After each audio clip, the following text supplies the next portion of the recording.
This video is about organising the information on your poster. If you're an experienced researcher, you will already know that your research will collect far more information than you can put into your final journal article, thesis, book or report. The same is true of your poster. You cannot put absolutely everything you find out into your poster. Before thinking about the technicalities of poster design, we're going to think a little more about how we sort through the information that we have. A good place to start is to think about what is the message I need my readers to leave with. If you can be clear in your own mind about this, then the other elements of the poster will follow on more easily. Ideally, you should be able to communicate your overall message in a few sentences. This short message will not convey all the complexities and caveats of your findings, but it will provide a hook to hang the rest of your poster on. This can also help you write an abstract for your annotated bibliography, as well as for the poster.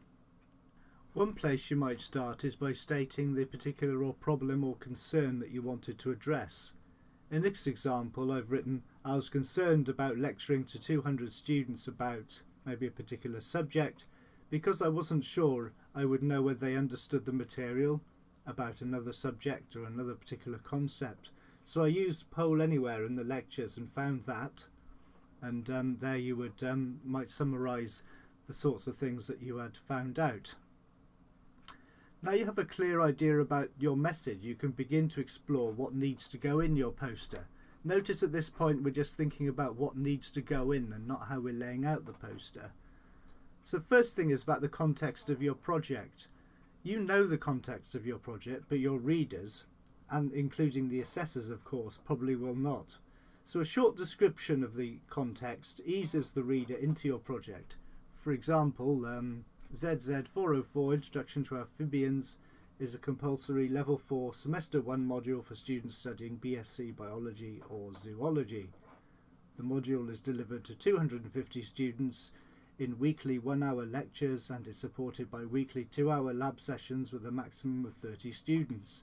For a vast majority of the students, this is the first time they've studied amphibians in any detail.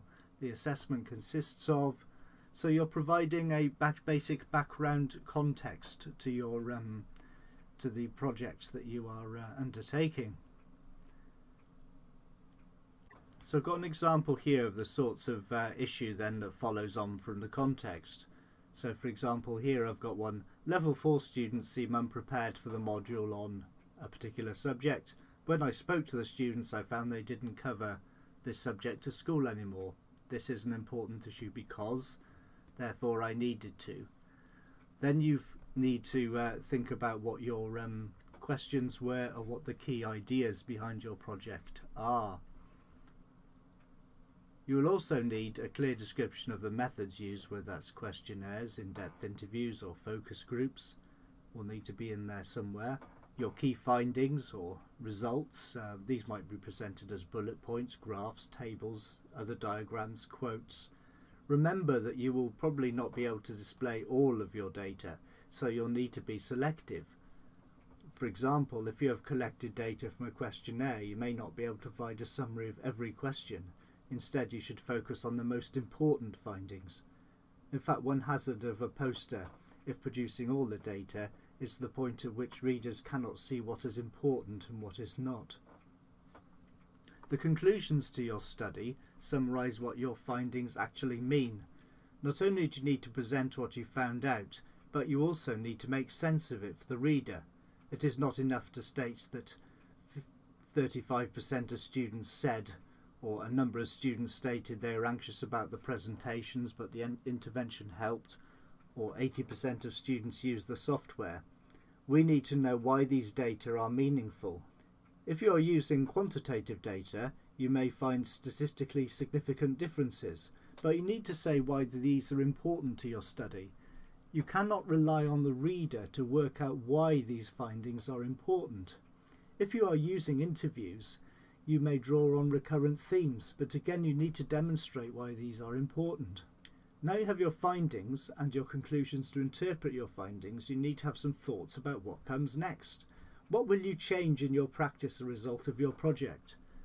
You may recommend changing the requirements of modules, or you may need to have discussions with other colleagues or course leaders. You may also look at ways your findings could benefit other modules on your course, or indeed other modules generally. You may have recommendations about further research that is required. Just a couple more things. Don't forget to put your name on the poster. You should also have a section where you put details of any copyright notices for images you use. There is actually a separate video for this which I've made available in Student Central. The next thing you need to do is think about the overall narrative of your poster.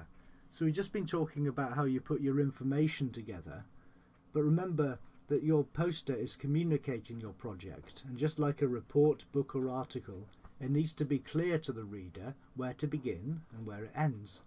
I accept there may be exceptions to this, but one of the things I find frustrating is when I don't know where to begin or what I should be looking at next.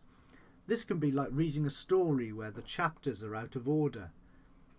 Therefore, even if the content is very good, it's difficult to make sense of how it all fits together. Don't forget that this is an academic poster, so the scholarship around the topic needs to feature throughout it.